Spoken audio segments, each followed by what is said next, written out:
অবাধ ও সুষ্ঠু নির্বাচনের প্রস্তুতি নিচ্ছে বাংলাদেশ, প্রধান উপদেষ্টা ইউনূস।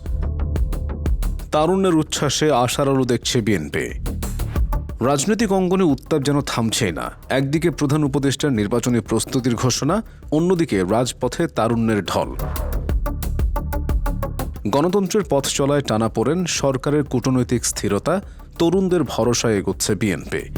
গণতন্ত্রের শান্তিপূর্ণ এবং ধারাবাহিক রূপান্তরের লক্ষ্যে বাংলাদেশ একটি অবাধ, সুষ্ঠু ও বিশ্বাসযোগ্য সাধারণ নির্বাচনের প্রস্তুতি নিচ্ছে বলে জানিয়েছেন অন্তর্বর্তী সরকারের প্রধান উপদেষ্টা অধ্যাপক ড. মোহাম্মদ ইউনূস। বৃহস্পতিবার সকালে জাপানের টোকিওতে অনুষ্ঠিত ৩০তম নিক্কেই ফোরামের ফিউচার অব এশিয়া শীর্ষক সম্মেলনে উদ্বোধনী বক্তব্যে তিনি এই কথা বলেন।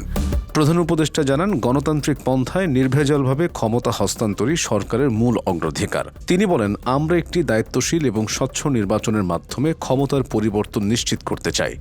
বক্তব্যে তিনি বিগত জুলাই-আগস্টের গণ আন্দোলনের প্রসঙ্গ তুলে ধরেন। ড. ইউনূস আরও বলেন, নানা প্রতিকূলতা অতিক্রম করে বর্তমান সরকারের যাত্রা শুরু হয়েছে, যার মূল লক্ষ্য জনগণের প্রত্যাশা পূরণ।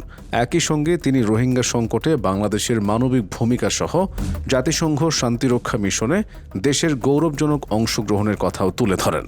অন্যদিকে দেশের রাজনৈতিক অঙ্গনে নতুন মাত্রা যোগ করেছে তরুণদের অভূতপূর্ব অংশগ্রহণ। বিএনপির আয়োজনে অনুষ্ঠিত তারুণ্যের রাজনৈতিক অধিকার প্রতিষ্ঠার সমাবেশ নজিরবিহীন অংশগ্রহণ এবং প্রাণ চাঞ্চল্যের মাধ্যমে দলের ভবিষ্যৎ সম্ভাবনার নতুন দুয়ার খুলে দিয়েছে বলে মনে করছেন নেতারা। তীব্র গরম উপেক্ষা করে দেশব্যাপী বিভিন্ন জেলা থেকে আগত ছাত্রদল, যুবদল ও স্বেচ্ছাসেবক দলের নেতাকর্মীদের ঢল ঢাকায় জমায়েত হয়। আয়োজকদের দাবি, এই সমাবেশে ঢাকা, সিলেট, ফরিদপুর ও ময়মনসিংহ সহ বিভিন্ন অঞ্চল থেকে প্রায় ১৫ লাখ তরুণ অংশ নিয়েছেন, যা পূর্বের সব রেকর্ড ছাড়িয়ে গেছে।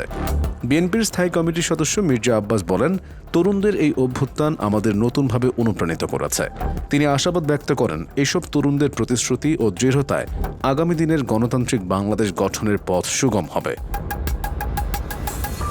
দেশীয় ও আন্তর্জাতিক যে কোনো আপডেট দ্রুত পেতে চোখ রাখুন খবরবাজ চ্যানেলের পর্দায়।